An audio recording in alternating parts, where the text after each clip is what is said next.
What's the best method for focusing an animal? Why ISO is so important in nature photography? And what are the best settings? Let's go to discover it.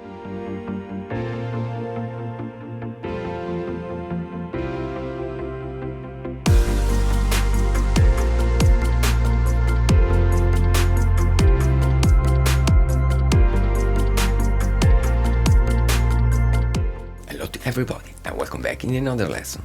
But if you are new in this channel, I'm Giuseppe, an Italian nature photographer, and I'm really glad to have you here in this short but I think really interesting lesson.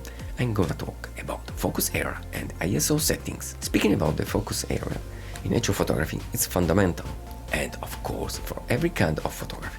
Furthermore, we will keep to talk about ISO, so let's crack on. Correct focusing is crucial in photography. Firstly, because you want to get any vision focus, and secondly, because you want to focus where you want to focus. That's it. Okay, I'm joking, but not so much. You know, every digital camera allows you to set where to focus. Basically, there are two main ways to focus: area and spot.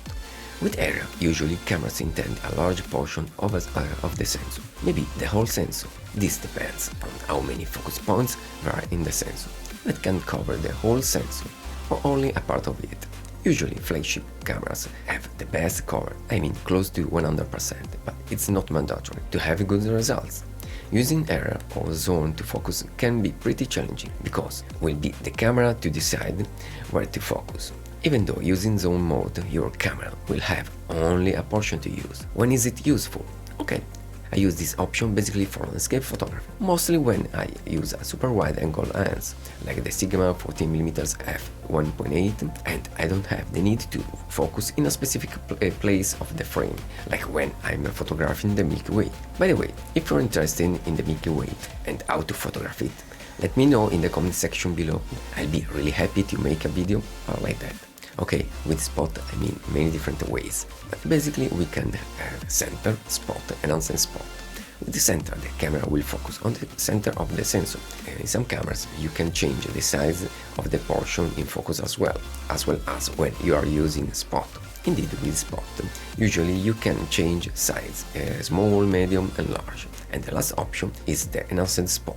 With this option, your camera will try to use the base spot for focusing, but in case it doesn't manage to focus anywhere, it'll try to use adjacent points to the main spot. Spot and enhanced spot focus area can be usually moved around the sensor, so actually you can choose where to focus and not leaving the camera to choose for you, like in the area or zone focus method. These options are, in my opinion, much more useful because you can change where to focus, like with animals or why not with landscapes as well, because you can set where to focus and maybe you need to focus the foreground as well. That means to stack photos in post-production. Anyway, having the chance to change the focus point is super flexible and permits you to compose better your photos, or at least to have less problem during the composition. With this option, you can just have some problem with the moving subject, like birds or animals running, unless they are quite static, so it can be used. Actually, there's a third option, I mean using the tracking system or real-time tracking mode, but it will be the topic of the next video, so don't miss it. Many of you will make the sign of the cross with this topic. I know, many of you hate the limitation of auto stuff, like in this case, but I always think when I'm in the field, maybe looking for an animal, I don't have the time to think which ISO value use, or to check out the amount of environment light.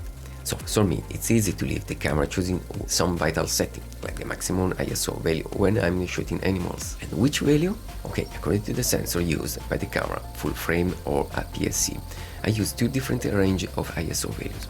For full frame cameras, I don't go more than 6400 or 12800 ISO value. For APS-C camera, I set the max ISO value up to 6000 or 3200. The reason is pretty simple, but it's to avoid too much chromatic noise in my photos. Okay, it's driven now using AI software. You can basically remove any noise, but everything has a cost. In this case, could be to lose some important detail. So I prefer to stay in the safe side and not to exceed it with this setting. Well guys, this is a great setting and I use it for every my camera. Basically, with this option, you tell to your camera to set the ISO value. Keep in mind the minimum shutter speed. So, for example, if you want to have, for instance, 1/2000 of a second, the camera will set the ISO value according to that setting and according to the maximum ISO setting.